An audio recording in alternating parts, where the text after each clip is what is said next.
हम पढ़ रहे थे पतंजलि योग दर्शन।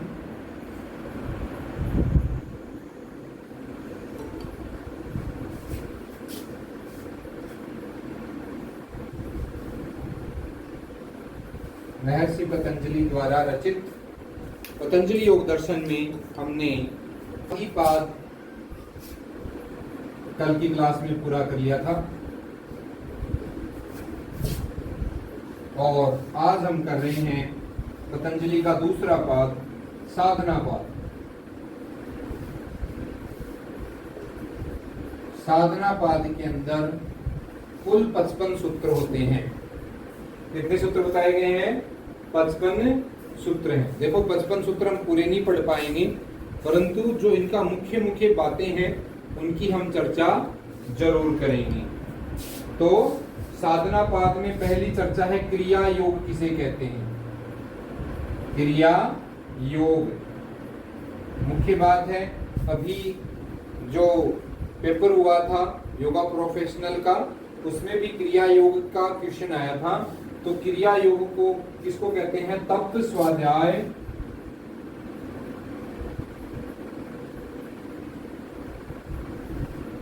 और ईश्वर प्रणिधान है।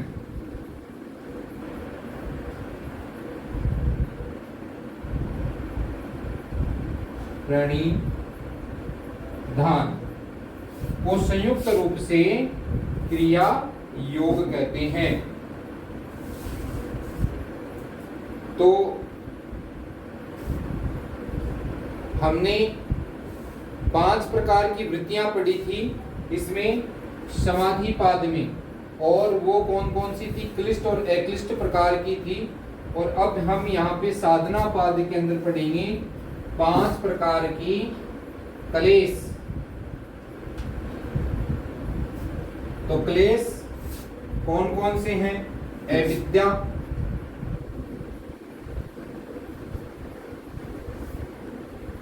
अस्मिता,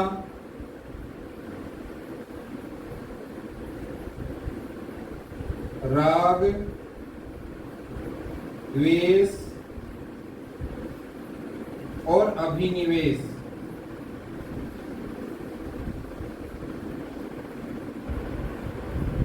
तो क्लेश है वो 5 प्रकार की हैं। कौन कौन से हैं?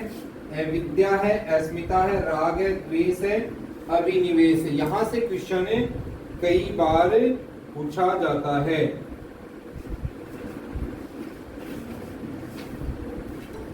तो आगे आता है कि क्लेशों से छुटकारा कैसे मिले, क्लेशों से छुटकारा प्राप्त कैसे हो।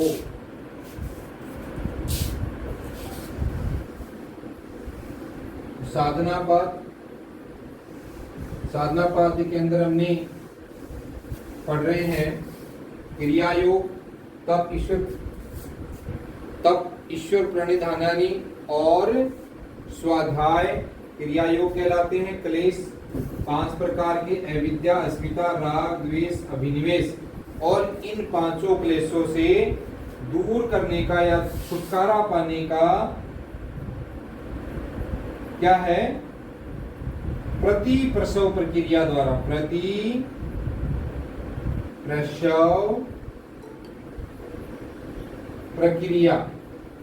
प्रसव प्रक्रिया के द्वारा क्या किया जाता है? क्लेशों को तनु किया जाता है।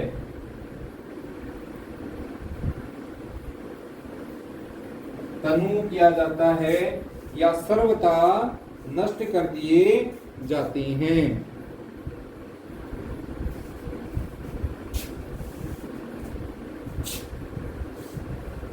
और आगे क्या कहा गया है? क्रिया योग के उपाय क्या बताया है? क्रिया योग के निरंतर अभ्यास के द्वारा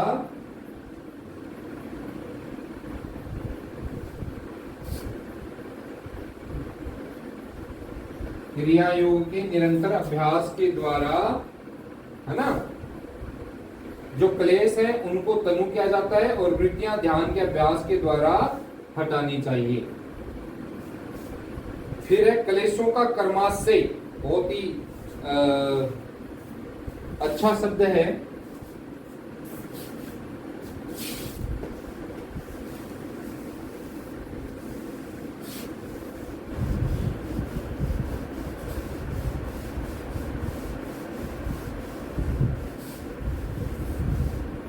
कलेशों का कर्माशय।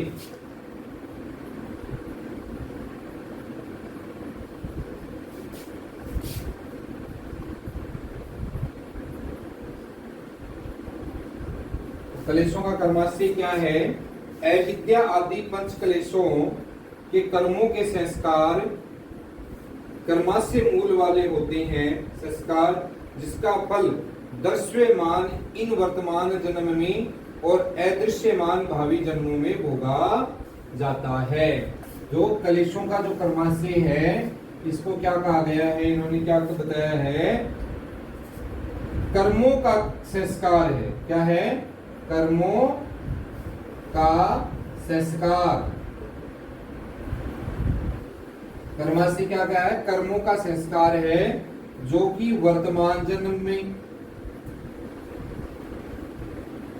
और पूर्व जन्म के भी जो कर्माशय वो हमारे साथ में है, और आने वाले जो जन्म है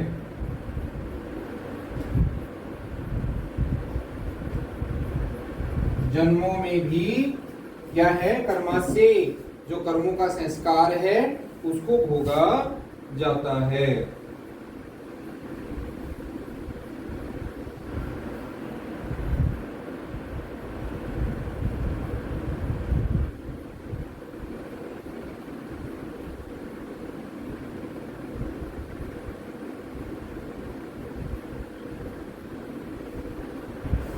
फिर है त्यज्य क्या है, यानी त्यागने योग्य क्या है?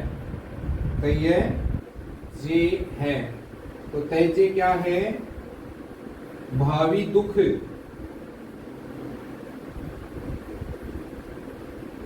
जो भावी दुख है उनको उनका क्या किया जाना चाहिए?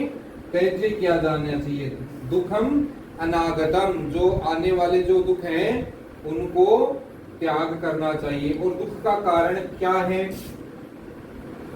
ये बड़ा क्वेश्चन पूछा जाता है। दुख का कारण, ये इंपॉर्टेंट है, थोड़ा सा ध्यान करना। तो हे हेतु, दुख का कारण क्या है? हे हेतु। ये बहुत बार क्वेश्चन पूछा गया है। दृष्टा आत्मा और दृश्य प्रकृति का संयोग है ये हेतु, दुख का कारण है। क्या है? दुख का कारण या हे हेतु, इसको क्या कहा गया है? दृष्टा आत्मा और दृश्य,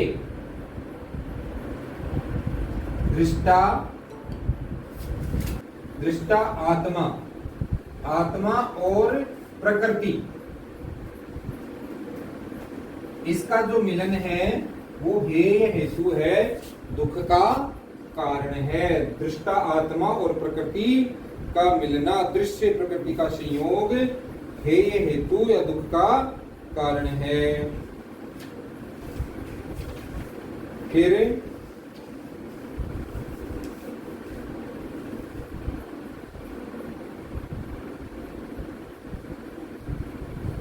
दृष्टा और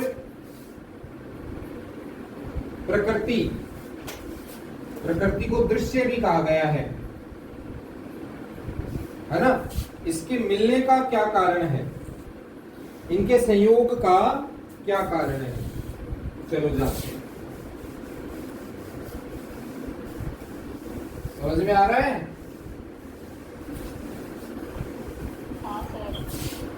हाँ। क्या बताया है? दृष्टा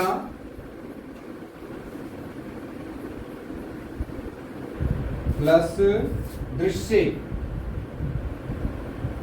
जिनका संयोग हो रहा है का कारण। क्या कारण है कि ये संयोग हो रहा है? और इनके संयोग से क्या हो रहा है? दुख, दुख उत्पन्न हो रहा है या हे हेतु, इसका नाम दिया गया है। ठीक है, इसका कारण क्या है?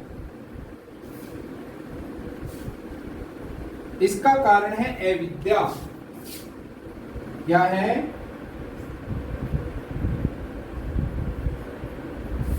दृष्टा और दृश्य के संयोग का कारण अविद्या है।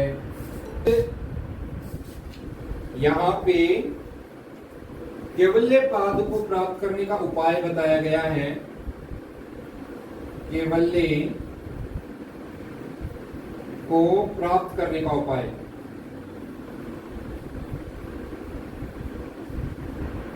छब्बीसवें श्लोक के अंदर क्या बताया गया है? कह रहा है अविप्लव, या इसको कहेंगे अस्थिरता।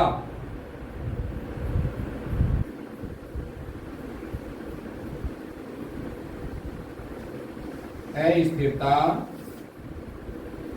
दोषों से रहित, दोष से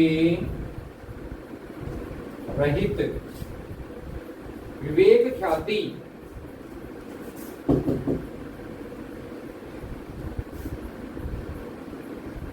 विवेक ख्याति क्या है? विवेक ख्याति केवल्य पद को प्राप्त करने का उपाय है।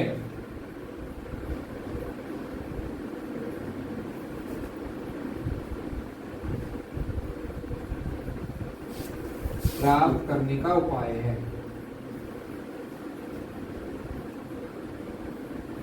तो क्वेश्चन यदि आ जाए तो केवल्य को प्राप्त करने के लिए क्या बताया गया है? विवेक ख्याति को प्राप्त करना ही केवल्य पद को प्राप्त करने का उपाय है। अपने पास एक शब्द आया विवेक ख्याति।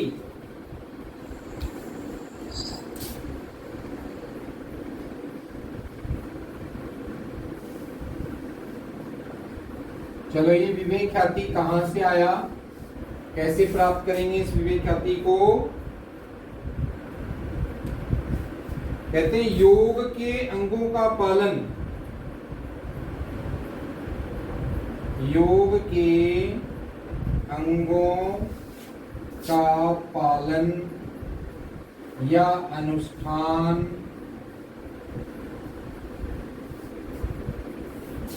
करने से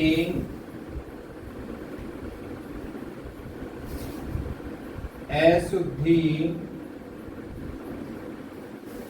का नाश होने पर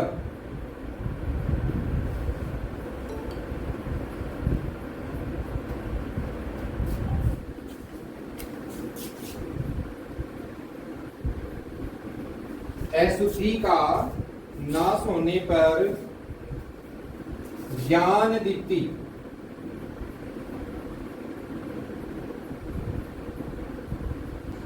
ज्ञान दीप्ति, ज्ञान का प्रकाश,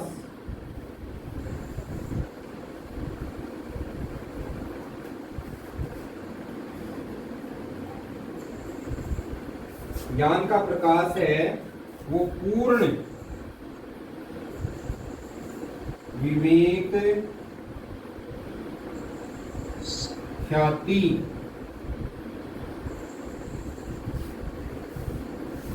अवस्था तक होता जाता है।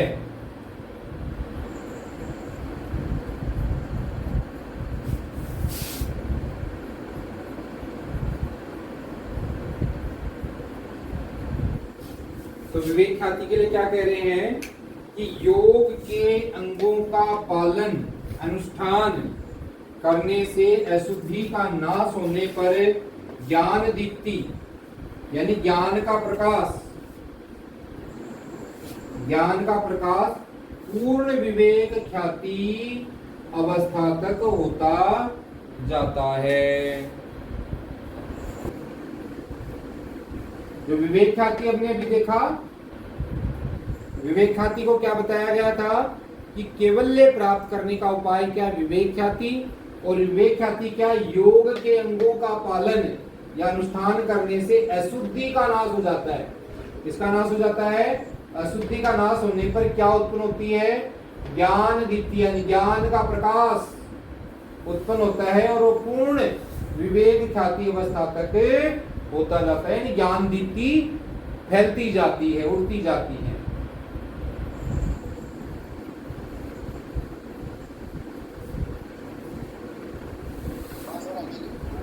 चलिए, ओके। अब एक अभी हमने एक शब्द देखा योग के अंग। कौन बताएगा योग के अंग?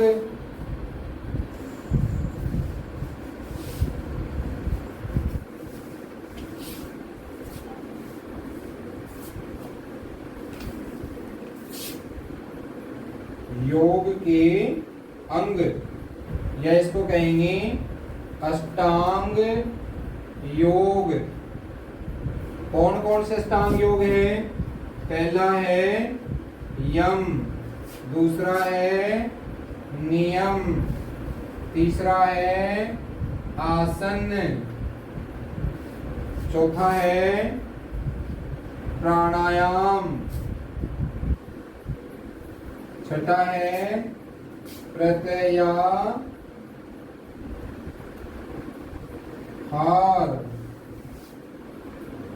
पांचवा प्रत्याहार, छठा है धारणा,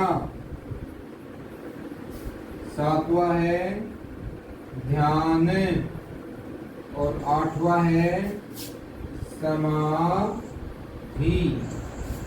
ये योग के अंग हैं और इन्हें योगांग भी कहा गया है, अष्टांग योग भी कहा गया है। योगांग यानी योग एक शरीर है और उस शरीर के महर्षि पतंजलि 8 अंग बता रही हैं। यम, नियम, आसन, प्राणायाम, प्रत्याहार, धारणा, ध्यान और समाधि। पहला है यम, और यम कितने प्रकार के होते हैं? 5 प्रकार के होते हैं। कौन कौन से होते हैं?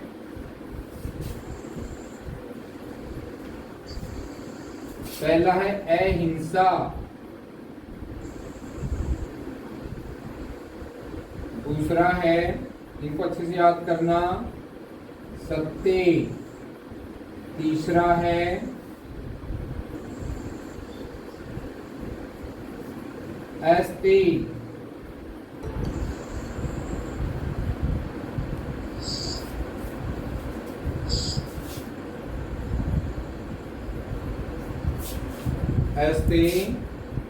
चौथा है ब्रह्मचर्य,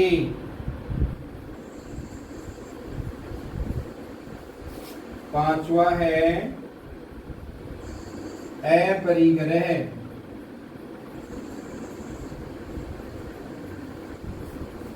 यम 5 प्रकार के हैं, अहिंसा, सत्य, अस्तेय, ब्रह्मचर्य, अपरिग्रह।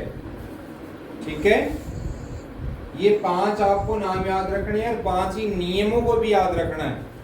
कई बार क्वेश्चन क्या आता है कि अभी जैसे योगा प्रोफेशनल के अंदर क्वेश्चन आया कि इसमें यम नहीं है,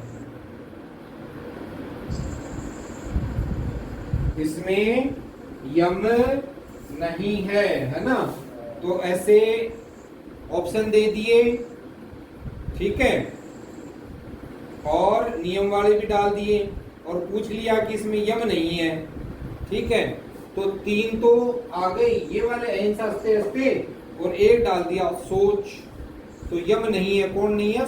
सोच नियम है। ऐसे क्वेश्चन इसमें पूछे जाते हैं। एक क्वेश्चन आता है महाव्रत हैं, इन 5 को संयुक्त रूप से महाव्रत कहा गया है। महाव्रत अहिंसा, सत्य, अस्तेय, ब्रह्मचर्य, अपरिग्रह को महाव्रत भी कहा जाता है। फिर है दूसरा नियम। दूसरा क्या है? नियम। तो नियम भी 5 प्रकार के होते हैं। पहला प्रकार क्या है नियम का? शौच,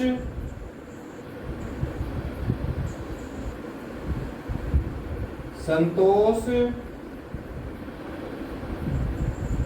तप, स्वाध्याय,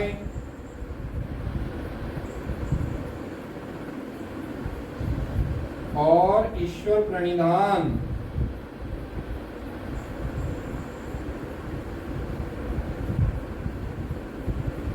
ये 5 क्या है? नियम है।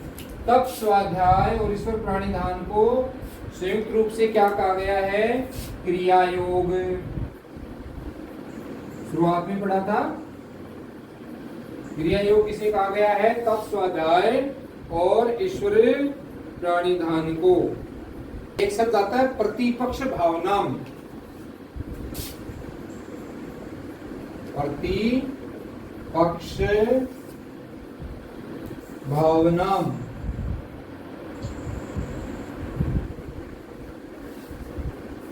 तो क्या है?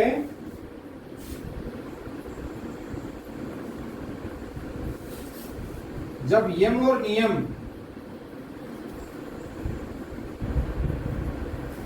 के पालन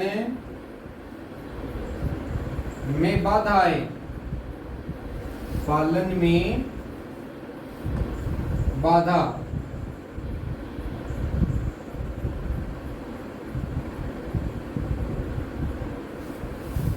बाधा आए तो इसे दूर करने के लिए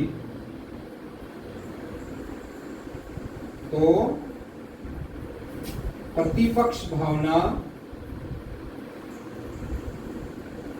तो प्रतिपक्ष का चिंतन करना चाहिए।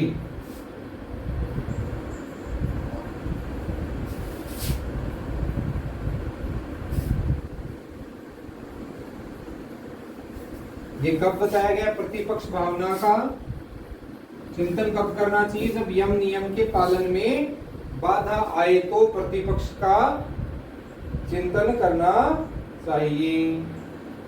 अच्छा, यम नियमों में बाधा कब पड़ेगी? वितर्कों के द्वारा।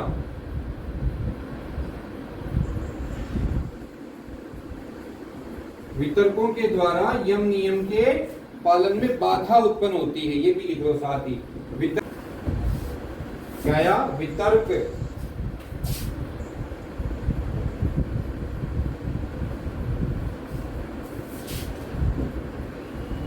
सॉरी, गलत लगा दिया। वी प्लस तर्क,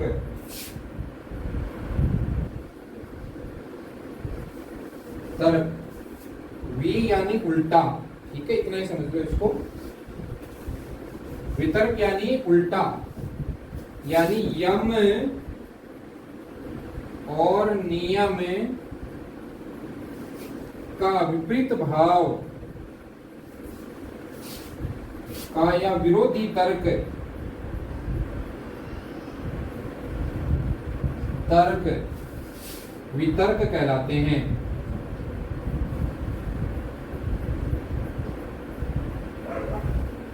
जैसे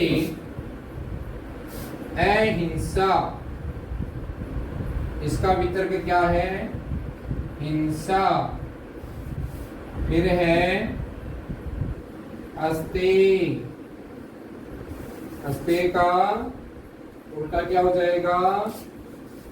चोरी करना।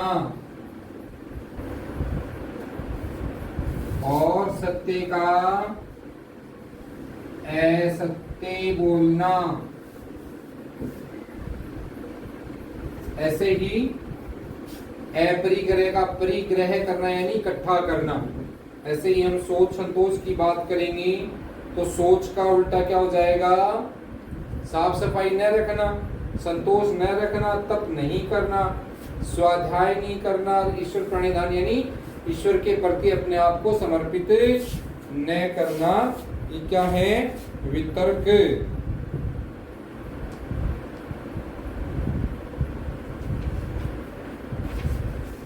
तो ये वितर्कों की बात समझी आप।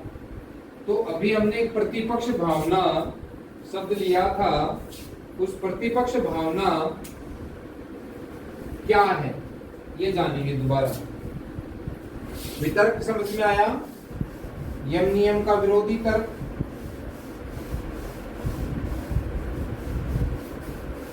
प्रतिपक्ष भावना क्या है?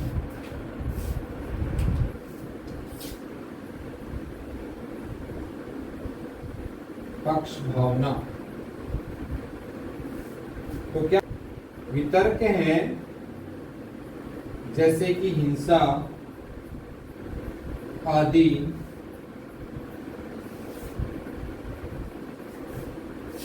जीवात्मा को अनंत दुख और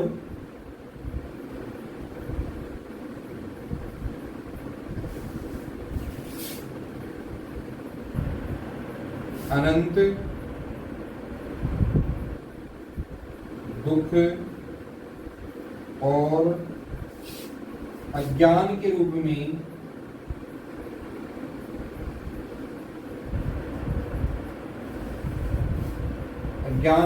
में फल देने वाले होते हैं।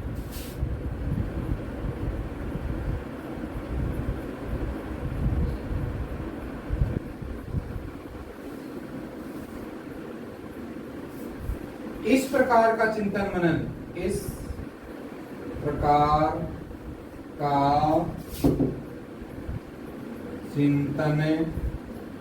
मनन प्रतिपक्ष भावना कहलाता है।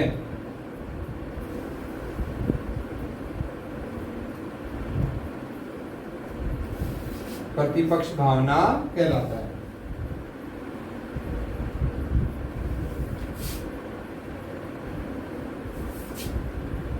इस बात को ऐसे समझाऊं कि हमें हिंसा या सत्य का उल्टा असत्य बोलने से, यानी हमने कोई काम किया या फिर यूं कहें कि हमें कोई हिंसा करनी है, यानी किसी को मारना पीटना है बिना ही मतलब, तो वो क्या कहलाती है? हिंसा। और ऐसी अवस्था के अंदर हमारे मन के अंदर जो जीवात्मा बैठी है, उस जीवात्मा को क्या होता है? दुख होता है। वो हमें कचोड़ती है कि तूने गलत किया, ठीक है। और अज्ञान के रूप के जो फल देने वाली है, ऐसे विचार करना कि हिंसा करना गलत है, असत्य बोलना गलत है, सोच नहीं करना गलत है, ईश्वर प्रणिधान से यानी ईश्वर से विमुक्त है वो गलत है, ऐसा विचार करना, ऐसा चिंतन मनन करना, ठीक है, कि ये चीजें हैं, ये गलत है, ये सही नहीं है, ऐसा चिंतन मनन करना प्रतिपक्ष भावना कहलाता है। और अब यहाँ पे ज्यादा जो प्रश्न आता है वो योग का जो तीसरा अंग है वो है आसन। तो आसन की सबसे इंपॉर्टेंट है परिभाषा। तो इसकी परिभाषा क्या है? स्थिर सुखम आसन है।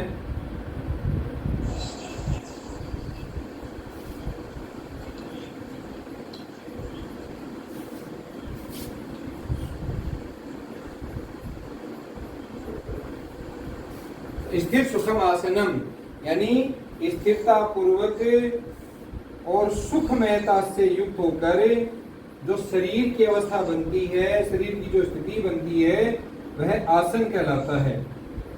और इसमें एक बहुत ही अच्छा क्वेश्चन यहाँ पे इसमें पूछा जाता है कि आसन में स्थिरता और निश्चलता कैसे प्राप्त होती है।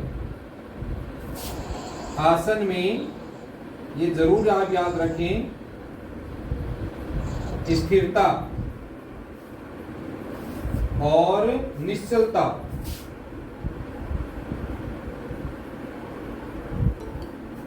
ये कैसे प्राप्त होती है। तो कैसे प्राप्त होती है?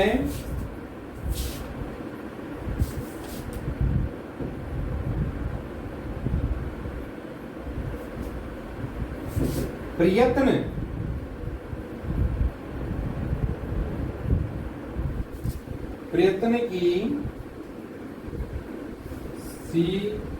शिथिलता, प्रयत्न की शिथिलता और अनंत ईश्वर में ध्यान।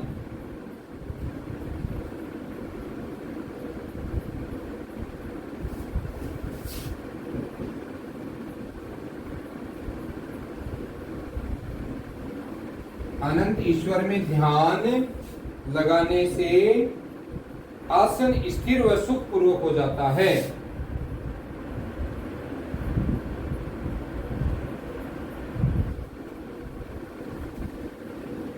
आसन स्थिर और सुखपूर्वक हो जाता है।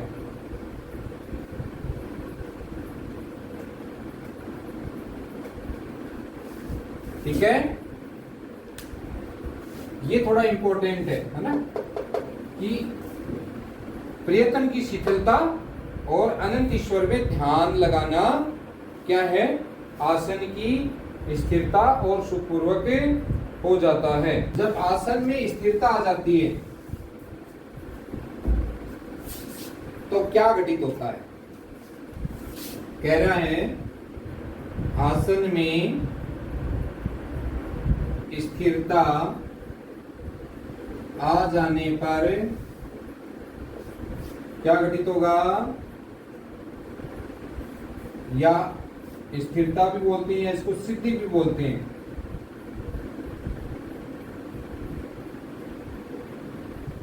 आसन में सिद्धि आ जाए तो क्या होता है, आने पर द्वंद्व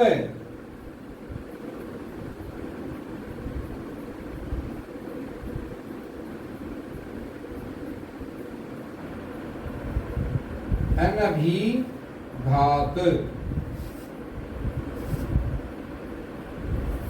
यानी सर्दी गर्मी भूख प्यास संकल्प विकल्प आदि द्वंद्वों का अभिघात नहीं होता। द्वंद्व अभिघात अनभिघात नहीं होता। क्या होता है, सर्दी गर्मी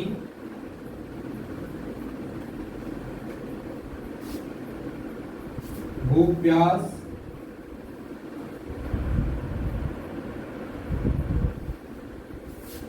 संकल्प विकल्प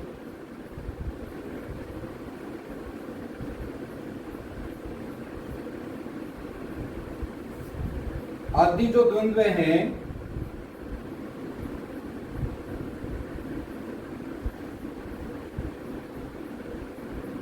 का अभिघात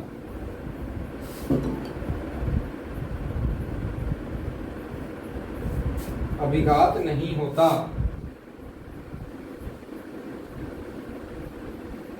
अष्टांग योग का जो चौथा अंग है वो है प्राणायाम। अष्टांग योग का चौथा अंग है प्राणायाम। तो प्राणायाम की परिभाषा क्या है, कह रहे हैं कि आसन की स्थिर हो जाने पर, आसन के स्थिर हो जाने पर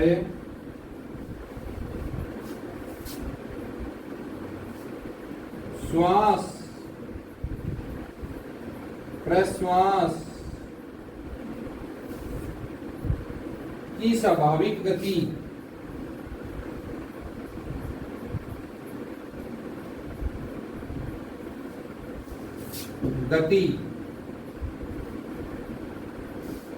का विच्छेद होना।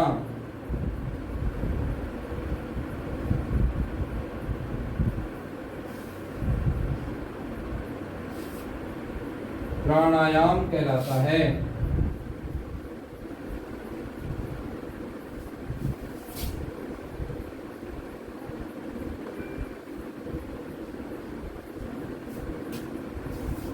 क्या बताया है, आसन के स्थिर हो जाने पर श्वास प्रश्वास की स्वाभाविक गति का विच्छिन्न होना प्राणायाम कहलाता है। प्राणायाम के प्रकार कौन बताएगा,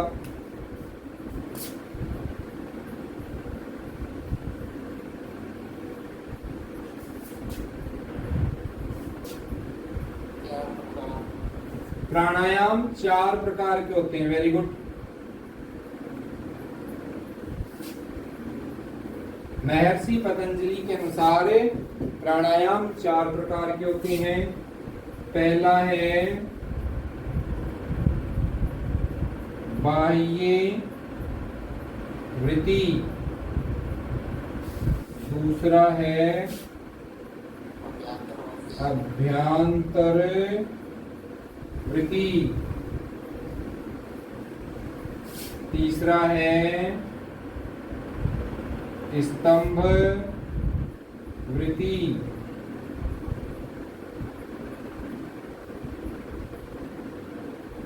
और चौथा है बाह्य अभ्यंतर विक्षेपी।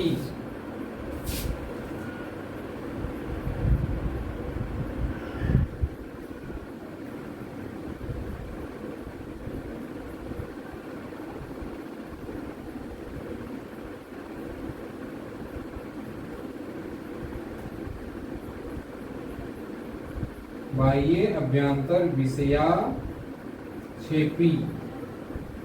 बाह्य अभ्यंतर विषयाक्षेपी। प्राणायाम करने से लाभ क्या होता है उसके बारे में जानते हैं।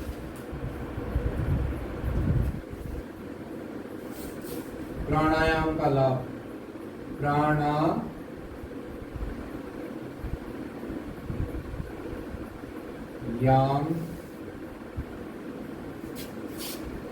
का लाभ क्या है? प्राणायाम का लाभ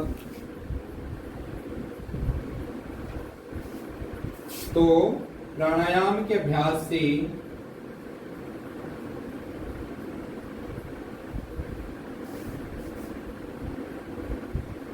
प्रकाश आवरण कमजोर पड़ने लगता है,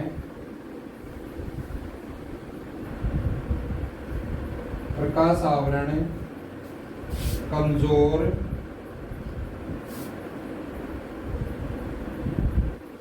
पड़ने लगता है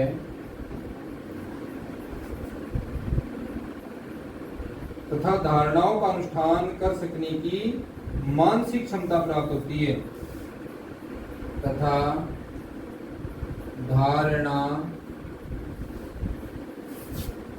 का अनुष्ठान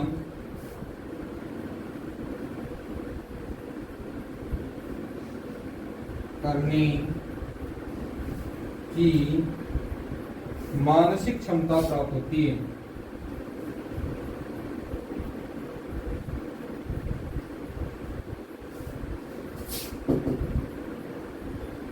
क्षमता प्राप्त होती है। ये है जी प्राणायाम का लाभ। प्रत्याहार, पांचवा है प्रत्याहार। प्रत्याहार क्या है?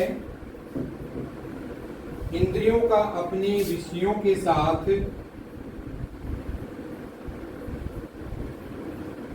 इंद्रियों का अपने विषय के साथ संपर्क न रहने पर,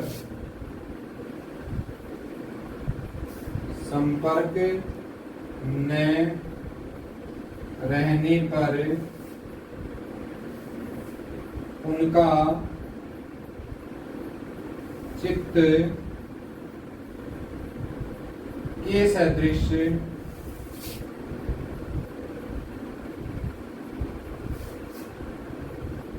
चित्त के सदृश निरुद्ध सा हो जाना प्रत्याहार कहलाता है।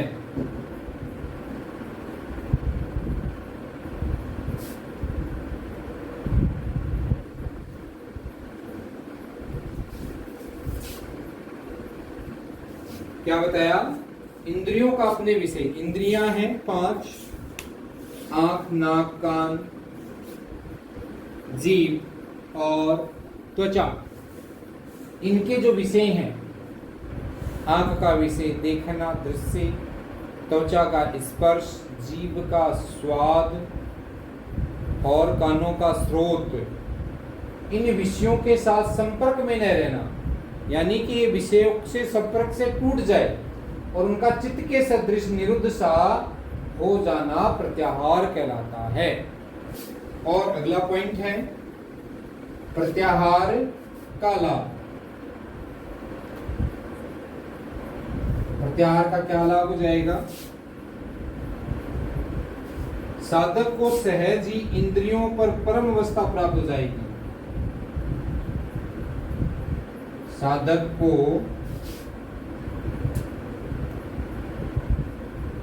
इंद्रियों पर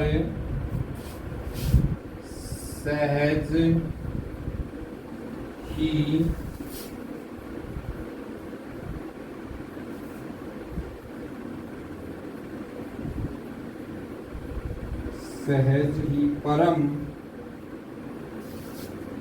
वस्ता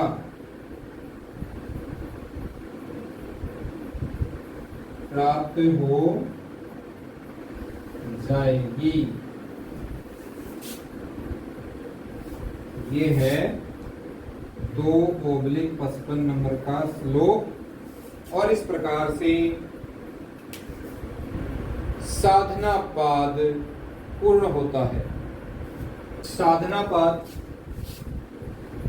लिखना नहीं, केवल समझेंगे। साधना पाद में 55 सूत्र हैं, दूसरा पाद है और इसकी मुख्य मुख्य बातें हैं। क्रिया योग। क्रिया योग क्या है? तप, स्वाध्याय, ईश्वर, प्रणिधान। क्रिया योग के फिर क्लेश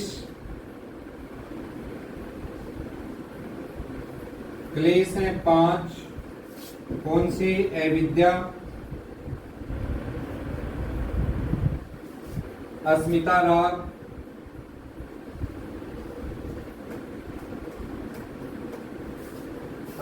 राग, द्वेष अभिनिवेश।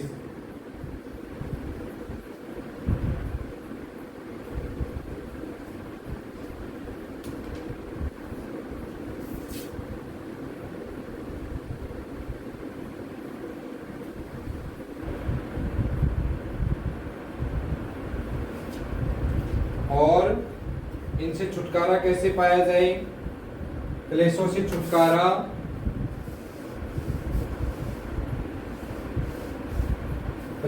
छुटकारा पाने के लिए शब्द आया प्रति प्रसव।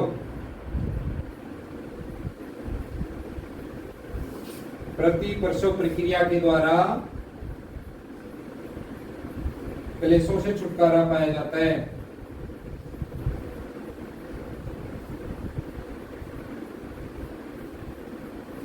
ठीक है।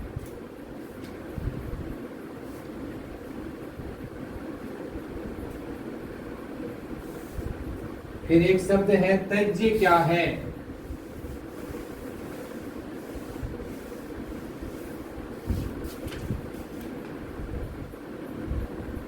त्याज्य है। क्या है त्याज्य? दुखम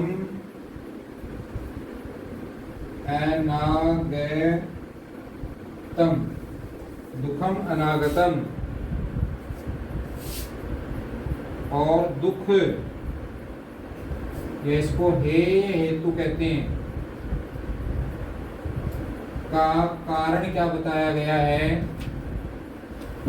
दुख या हेतु का जो कारण है वो बताया गया है दृष्टा या आत्मा प्लस दृश्य प्रकृति के संयोग को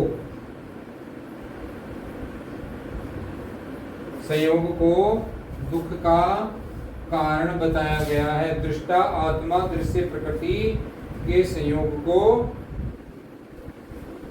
क्या बताया गया है? दुख का कारण। और ये जो दृष्टा है ये 4 प्रकार का होता है। दृष्टा के 4 प्रकार बताए गए हैं। कौन कौन से हैं? विशेष, अविशेष, इसके दृष्टा के 4 रूप हैं। लिंग मात्र याद करने वाले हैं। और एलिंग।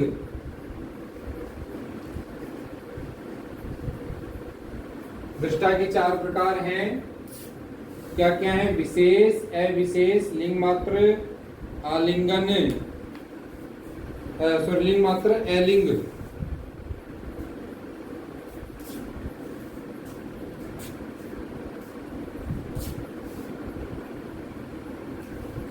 और फिर दृष्टा और दृश्य है, इसका संयोग का क्या कारण है? दृष्टा और दृश्य के संयोग का कारण है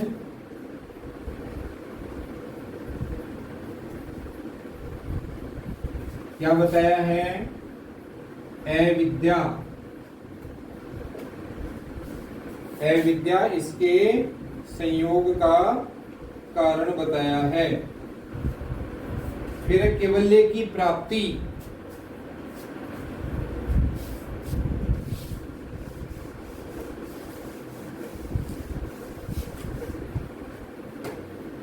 केवल्य की प्राप्ति,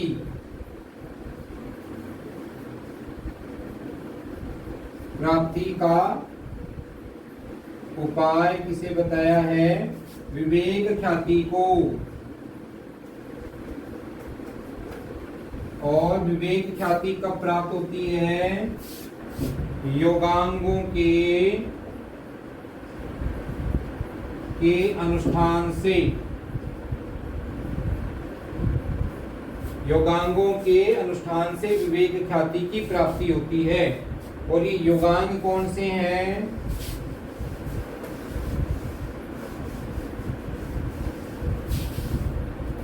तो योगांग या अष्टांग योग,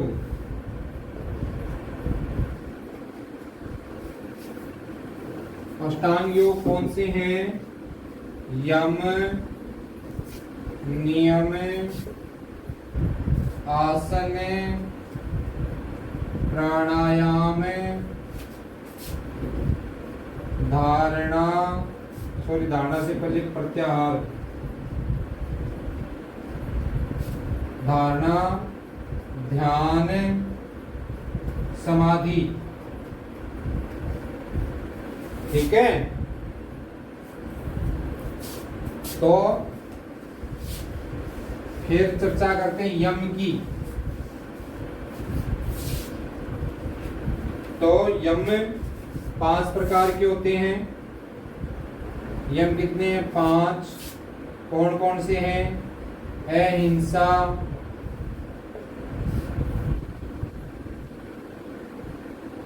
सत्य, अस्ते, सत्य, अस्ते, ब्रह्मचर्य, अपरिग्रह।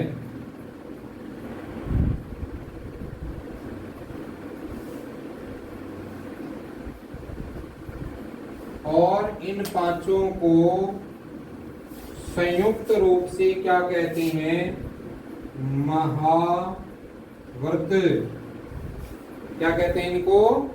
महाव्रत। वहीं नियम, तो नियम भी 5 होते हैं। कौन कौन से होते हैं? सोच, संतोष, तप, स्वाध्याय, ईश्वर, प्रणिधान। और तप, स्वाध्याय, ईश्वर प्रणिधान को कॉमन रूप से क्रिया योग कहते हैं। आसन, तो स्थिर सुखम आसनम,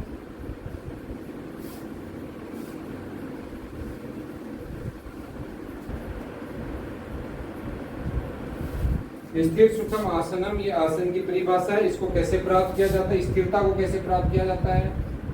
तो स्थिरता को प्राप्त करेंगे किससे? प्रयत्न की शिथिलता,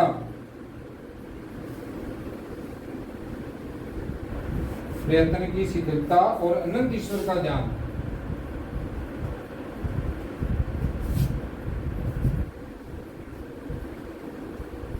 स्वर के ध्यान से आसन की सिद्धि होती है।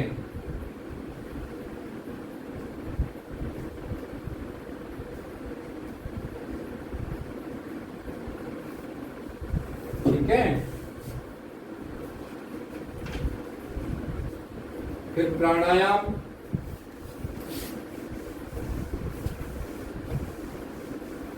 प्राणायाम 4 प्रकार का होता है। 4 प्रकार के कौन कौन से होते हैं? बाह्य वृत्ति,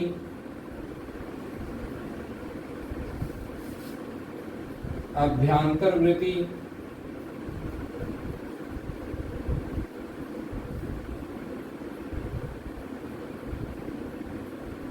स्तंभ वृत्ति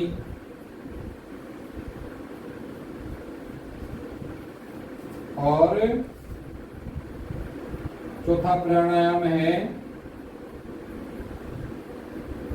बाह्य अभ्यांतर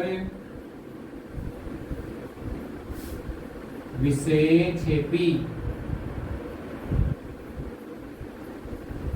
विषयाक्षेपी। ये 4 प्राणायाम के प्रकार हुए। और फिर 5वां जो प्रकार है प्राणायाम का वो है प्रत्याहार। प्रत्याहार क्या होता है? इंद्रियों के ऊपर जब इंद्रियों से संपर्क टूट जाए, उनके विषयों का संपर्क टूट जाए और चित्त के सदृश निद्रुत सा हो जाए तो प्रत्याहार कहलाता है।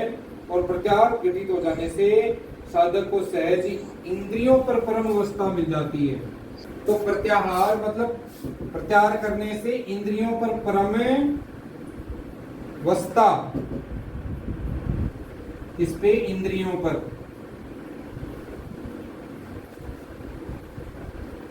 परम अवस्था प्राप्त हो जाती है। इस प्रकार से हमने आज की क्लास के अंदर क्या कंप्लीट कर लिया? साधना बाद के 55 श्लोक जो मुख्य मुख्य बातें थी हमने उनको कंप्लीट किया।